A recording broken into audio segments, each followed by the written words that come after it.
नमस्कार दोस्तों, मैथ के इस ऑनलाइन प्लेटफॉर्म पर एक बार फिर आप सबका स्वागत है। जैसा कि हमने लास्ट पार्ट में क्लास 10 से रिलेटेड चैप्टर कर रहे थे और क्लास 10 का चैप्टर नंबर 8 कर रहे थे हाइट एंड डिस्टेंस को लेकर, और हमने काफी सवाल कर लिए थे। आज उसी चैप्टर को हम आगे बढ़ाते हैं और क्वेश्चन नंबर लेते हैं 15।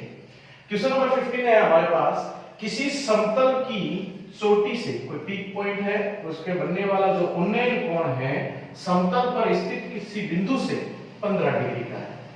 और यहाँ पर हमारे पास tan 15 की वैल्यू भी दे रखी है। tan 15 की वैल्यू है हमारे पास, ये इसकी फिक्स वैल्यू है tan 15 की। tan 15 की वैल्यू होती है 2 - √3। ये हमारे पास क्वेश्चन में गिवन है। और स्तंभ की ओर 100 मीटर चलने पर बनने वाला जो उन्नयन कोण है वो 30 डिग्री बन जाता है, 30 डिग्री बन जाता है। तो हमें स्तंभ की हाइट निकालनी है, ऊंचाई निकालनी है। तो सबसे पहले इसका डायग्राम हम बनाएंगे। सबसे पहला काम जो रहेगा, यहां पर हम बना रहे हैं स्तंभ। ये बना लिया हमने स्तंभ, जिसकी ऊंचाई हमें दे रही रखी है, तो हम बना लेते हैं स्तंभ की ऊंचाई को हम मान लेते हैं h मीटर। और यहां पर कोई बिंदु स्थित है। इस बिंदु से अगर मीनार के शिखर को देखते हैं, स्तंभ के शिखर को, पीक पॉइंट को देखते हैं, तो यहां से इस बिंदु से ऊपर शिखर तक बनने वाला जो कोण है वो 15 डिग्री है। फिर ये कहता है कि यहां से अगर 100 मीटर की दूरी पर चलते हैं तो किसी अन्य बिंदु से, तो यहां पर पीक पॉइंट से बनने वाला जो उन्नयन कोण है वो बन जाता है 30 डिग्री। देन कहने का मतलब ये होगा कि यहां पर जो बनने वाला कोण है वो हमारे पास है 15 डिग्री, और हम स्तंभ के करीब आते हैं तो यहां पर बनने वाला जो कोण होगा वो होगा 30 डिग्री। और इस बिंदु से इस बिंदु तक आने में हमारी जो डिस्टेंस है, दूरी है, वो है 100 मीटर की। ये हमें क्वेश्चन में गिवन है। देन यहां से यहां तक कि हम इस बेस पॉइंट से इससे यहां की दूरी हम मान लेते हैं x मीटर। तो हम ये लिख सकते हैं कि यहां से बेस पॉइंट से मीनार के लास्ट पॉइंट तक का जो हमारे पास टोटल डिस्टेंस है x 100 + x मीटर, ये हमारी दूरी है। और मीनार की ऊंचाई को हमने माना है h। जैसा कि हमने देखा था पिछले सवालों में, यहां पर हमारे पास दो प्रकार के राइट एंगल समकोण बन रहे हैं और मीनार की ऊंचाई है h। हमें किन दो चीजों के बारे में चर्चा हो रही है ये जानना है। हमारे पास मीनार की ऊंचाई h और आधार के बारे में चर्चा हो रही है। तो हम यहाँ पे सबसे पहला जो ट्रायंगल ले रहे हैं, मैं यहाँ पर इनका नामकरण करूं, इस बिंदु को बना देता हूं P, इस बिंदु को बना देता हूं Q, इस बिंदु को लिख देता हूं R, और ये भी मान लेते हैं हम S। तो हमारे पास दो प्रकार के ट्रायंगल है। पहले का नाम है PQR, ये हमारे पास पहला राइट एंगल है। अगर हम इसमें देखें कि किन दो चीजों के बारे में, किन दो वैल्यू के बारे में चर्चा हो रही है, तो हम देखते हैं एक तो ऊंचाई लंब, और ये वाला जो होता है आधार बेस होता है। तो हमारे पास एक फॉर्मूला था, ट्रिक थी, जिसे हम लाल कक्का नियम से पढ़ते हैं, LAL/KKA। तो लंब और आधार का जिस कॉलम में चर्चा होती है वो थर्ड वाला कॉलम है। तो फर्स्ट वाला हमने देखा था sin थीटा, सेकंड वाला बनता है cos थीटा, और लंब अपॉन बेस जो है वो बनता है tan थीटा। तो हम यहां पे लिख सकते हैं tan थीटा = लंब बटा आधार। लंब को परपेंडिकुलर कहा जाता है और आधार को बेस कहा जाता है। तो लंब हमारे पास है PQ और आधार हमारे पास है QR, और थीटा की वैल्यू हमारे पास है 30 डिग्री। तो यहां पर हमारे पास बन जाएगा tan 30, और हमारे यहां पर जो है इसकी वैल्यू जो है हमारे पास, अब हमारे पास लंब का जो मान है वो है h और आधार का मान है x। जैसा कि हम जानते हैं, हमने टेबल में देखा था, tan 30 की वैल्यू जो है वो हमारे पास है 1/√3। तो यहां पर हम अगर 1/√3 की वैल्यू पुट अप करते हैं तो h/x बन जाएगा। इनकी क्रॉस मल्टीप्लाई करें तो हमारे पास बन जाएगा x √3h बन जाएगा। ये हमारे पास फर्स्ट वैल्यू रहेगी। इक्वेशन नंबर बना लेते हैं फर्स्ट। इसी प्रकार हम लेते हैं दूसरा ट्रायंगल जो राइट एंगल की तरह हमें दिख रहा है, वो हमारे पास है PQS। दूसरा ट्रायंगल है PQS, इसमें देखते हैं। इनमें भी अगर हम देखें तो यहां पे भी लंब का जिक्र हो रहा है। दूसरा हमें फाइंड आउट क्या करना है, आधार देखना है। तो लंब और आधार में यहां पे भी कौन सा कोण लगेगा, tan थीटा लगेगा। और tan theta is equal to लंब अपॉन आधार, जहां पे लंब की वैल्यू है p क्यूब और आधार की वैल्यू है qs। लेकिन हमारे यहां पर इस बार थीटा जो है वो 15 डिग्री है, 15 है, तो tan 15 यहां पे लंब हमारे पास है h और आधार जो है हमारे पास 100 प्लस x के रूप में काम कर रहा है, क्योंकि यहां से लेकर इस बिंदु तक रहेगा और टोटल डिस्टेंस हमारे पास है 100 प्लस x मीटर हमें दी गई है। और हमारे पास tan की वैल्यू है वो हमें क्वेश्चन में दे रखी है 2 minus root 3 is equal to x upon 100 plus x के रूप में काम कर रही है। यहां पर 1 अपॉन लगा सकते हैं। अगर इनके हम क्रॉस मल्टीप्लाई करना चाहें, 1 से गुणा करना चाहें, तो हमारे पास बन जाएगा h equals to 2 minus root 3, ये बन जाएगा 100 प्लस x के रूप में काम करेगा। जैसा कि हम जानते हैं अगर इसको हल करेंगे, हमारे यहाँ पर x की वैल्यू भी हमारे पास है, क्योंकि हमें हाइट निकालनी है तो h का मान निकालना है, तो x की वैल्यू हमारे पास है रूट 3h है। तो यहाँ पर h is equal to 2 minus root 3, ये बन जाएगा 100 प्लस x की वैल्यू लगा देते हैं रूट 3h के रूप में काम करेगी। इसको अगर हल करें तो h इज इक्वल टू बन जाएगा 2 मल्टीप्लाई ये बन जाएगा 200, और इसके हल करें तो हमारे पास बन जाएगा प्लस 2 रूट h, ये बन जाएगा हमारे पास माइनस रूट 300, और यहां पे बन जाएगा ये माइनस 3h। ये हमारे पास कंडीशन बनेगी।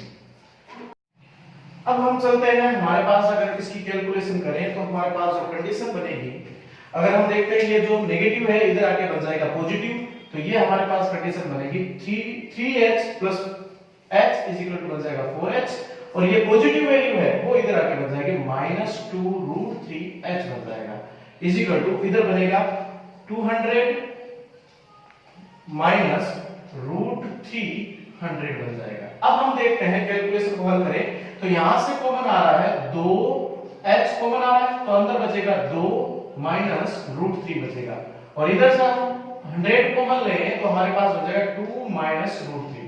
अब हम देखते हैं कि हमारे पास जो यहां पर वैल्यू है 2 माइनस रूट 3 से 2 माइनस रूट 3 कैंसिल आउट हो जाएगा।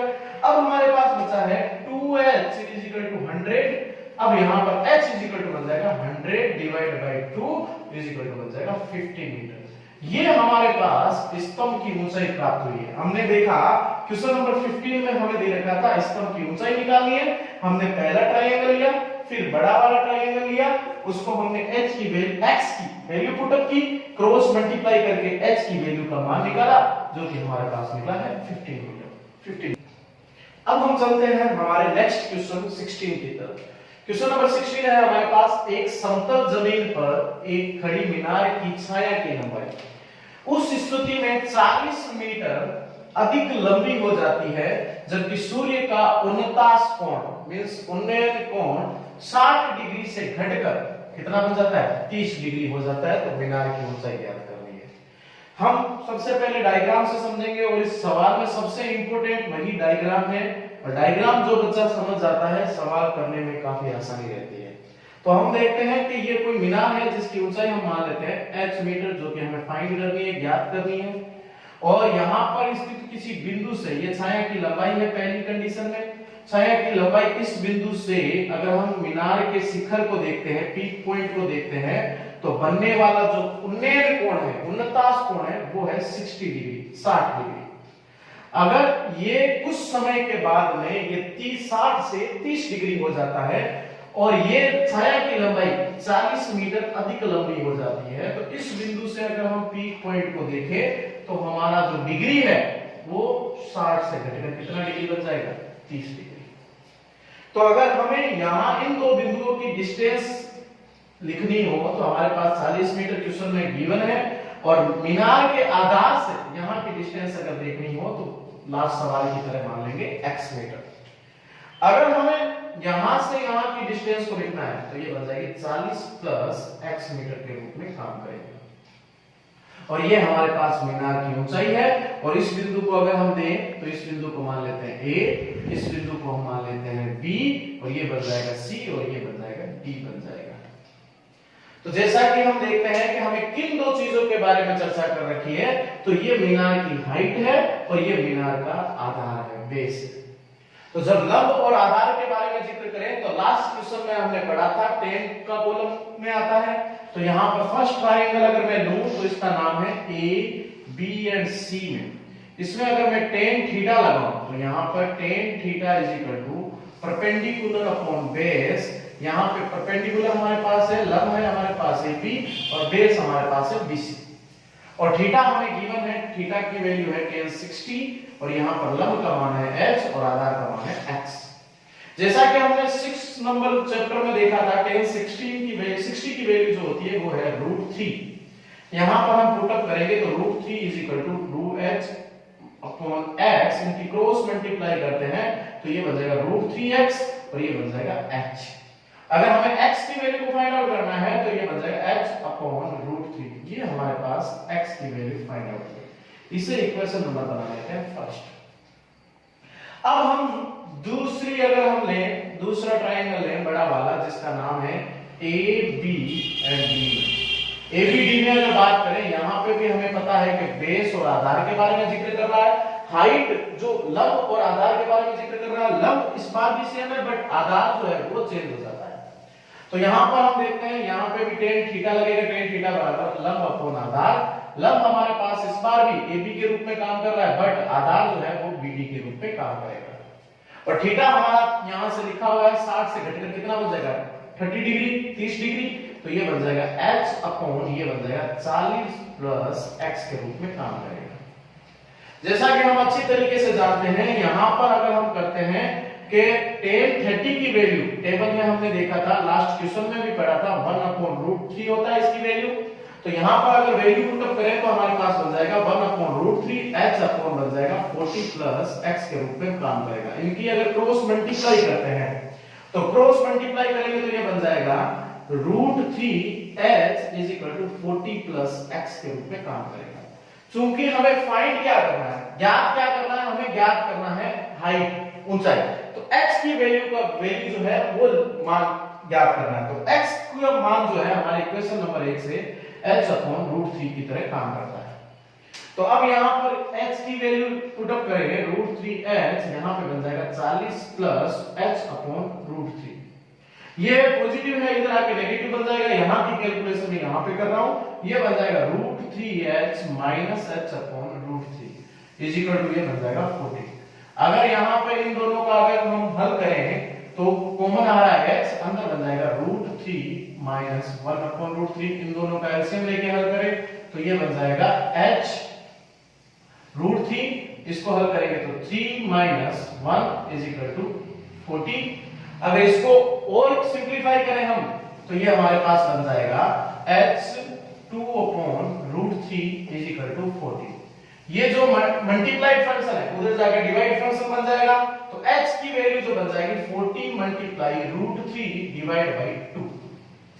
अगर हम इसको हल करें तो 2 से 40 कट जाएगा, 20 बार 20 √3। अगर यही मान अगर हम लिखे तो गलत नहीं होगा, ये मीनार की लंब ऊंचाई बन जाएगी।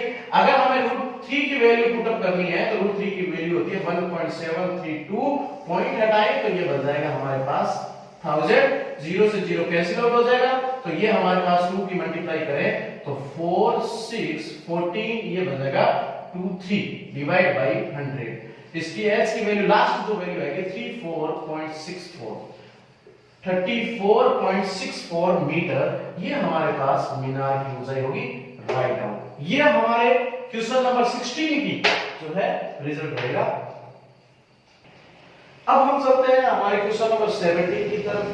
क्वेश्चन नंबर 17 जो है हमारे एग्जाम की दृष्टि से भी इंपॉर्टेंट रहने वाला है।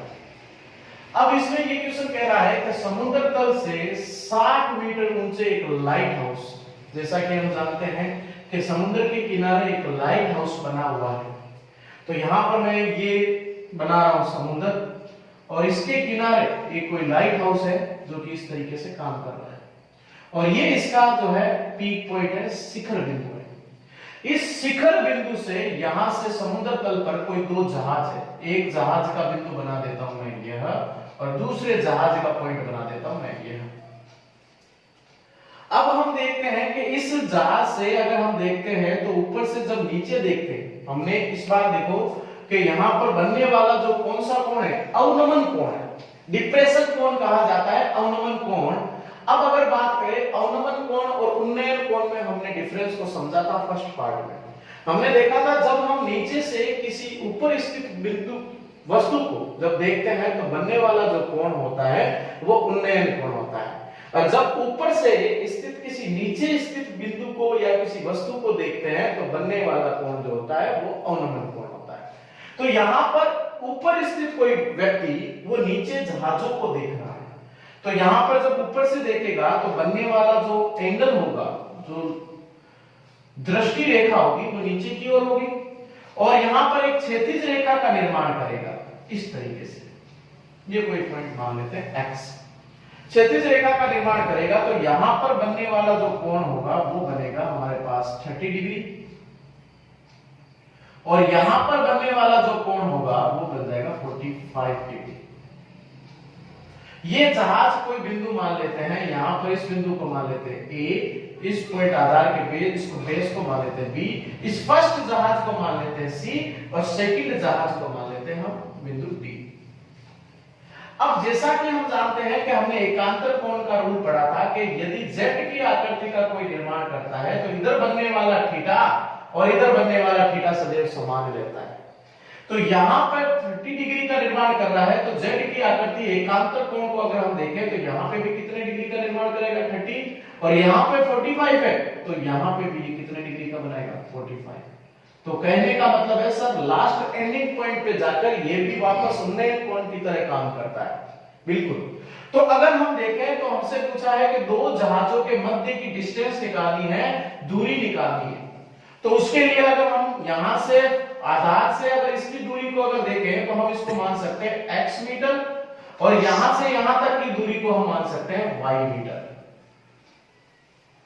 और अगर हमें यहां इसके बेस से सेकंड बिंदु तक अगर डिस्टेंस को ज्ञात करना हो तो वो बन जाएगी x प्लस y मीटर बन जाएगी। अब हमें इन दोनों के बीच की दूरी को फाइंड करना है, और अगर हमें पूछा जाए कि इसके लाइट हाउस की हाइट कितनी देर की है, वो भी हमें क्वेश्चन में गिवन है, वो है हमारे पास 60 मीटर 60 मीटर। तो जैसा कि हमने पिछले सवालों में पढ़ा था कि हमें किन दो चीजों के बारे में जिक्र कर रहे हैं सर, वो देखना है। तो ये हो गया लंब और ये हो गया आधार। हमारे पास दो ट्रायंगल बन रहा है, ये नंबर फर्स्ट और ये नंबर सेकंड। इसमें हम अगर ट्रायंगल फर्स्ट को लें जिसका नाम है ABC, जैसा कि हमें पता है लंब और आधार के बारे में जिक्र करें तो कौन सा थीटा लगेगा, tan theta is equal to ये बन जाएगा लंब अपॉन आधार, और लंब जो काम कर रहा है हमारे यहाँ पर AB के थ्रू काम कर रहा है, और आधार जो है वो BC के थ्रू काम कर रहा है। यहाँ पे हम देखते हैं, यहाँ पे हमारे पास थीटा जो है वो 45 डिग्री है, लंब यहाँ पर 60 और आधार जो है वो है x मीटर हमने माना था। और tan 45 की वैल्यू हम अच्छे से जानते हैं, tan 45 की वैल्यू होती है 1। तो यहाँ पर वैल्यू को पुट अप करें 1 upon 1 60 is equal to x upon x, cross multiply करें तो x की वैल्यू हमें फाइंड आउट हुई 60 मीटर। ये हमें इक्वेशन नंबर बना लेते हैं फर्स्ट। ये हमारे पास x की वैल्यू प्राप्त हुई है, हमें y की वैल्यू को ज्ञात करना है, ये ध्यान रखना। तो हम दूसरा अगर ट्रायंगल है जिसका नाम है AB व D है, इसमें भी अगर बात करें लंब और आधार के बारे में बात कर रहे हैं सर, तो tan थीटा अपॉन लंब अपॉन आधार, सर लंब तो वही है लेकिन आधार चेंज हो जाएगा, BD बन जाएगा, और यहाँ पे थीटा भी सर चेंज हो रहा है, ये बन जाएगा 30 डिग्री, और लंब हमारे पास है 60 और आधार जो है x प्लस y के रूप में काम करता है। जैसा कि हम अच्छी तरीके से जानते हैं सर, tan 30 की वैल्यू हमने पिछले 87 सवाल में यूज कर रखे हैं, 1/√3 होता है। तो यहाँ पे भी अगर 1/√3 पुट अप करें तो 60 डिवाइड बाई 1 प्लस x, इनकी क्रॉस मल्टीप्लाई करें सर तो हमारे पास बन जाएगा x plus y is equal to 60√3। अब अगर हम देखें कि यहाँ पे सर हमारे पास x की वैल्यू है ना, तो यहाँ पर x की वैल्यू पुट अप करें 60 इक्वेशन नंबर फर्स्ट से, तो यहाँ पे बन जाएगा 60√3। ये जो अगर हम यहाँ पे इसका ट्रांसफर करें तो हमारे पास बन जाएगा 60√3 माइनस ये बन जाएगा 60। हमें y की वैल्यू को फाइंड आउट करना है, तो हम y की वैल्यू को ज्ञात करते हैं। y इज इक्वल टू बन जाएगा 60 को अगर कॉमन ले तो हमारे पास बन जाएगा √3 - 1, और √3 की सर वैल्यू पुट अप कर सकते हैं। √3 का मान होता है 1.732 - 1 के रूप में काम करता है, तो ये बन जाएगा 60। इसका हम सब्सट्रैक्ट करें तो बन जाएगा 0.732 के रूप में काम करेगा। अगर पॉइंट को सर हटाते हैं तो हमारे पास बन जाएगा 1000, 0 से 0 कैंसिल आउट हो जाएगा, तो लास्ट वैल्यू बन जाएगा 6 × 732 डिवाइड बाय 100। 6 की मल्टीप्लाई इसके साथ करें तो 732 मल्टीप्लाई बाय 6 ये बन जाएगा 12, 18, 19 ये बन जाएगा 43। तो अगर हम ये बन जाएगा हमारे पास 4392 डिवाइड बाय 100, इसको अगर हम डिवाइड करें तो हमारे पास 43.92 मीटर के रूप में काम करेगा। तो सर हमें दो जहाजों के मध्य की दूरी निकालनी थी, दैट मींस C और D के बीच की डिस्टेंस निकालनी थी, और इसकी वैल्यू को हमने रखा था y, और y की वैल्यू को हमने फाइंड आउट किया है 43.92 मीटर। तो हम लिख सकते हैं दो जहाजों के मध्य की दूरी 43.5 में प्राप्त है, राइट।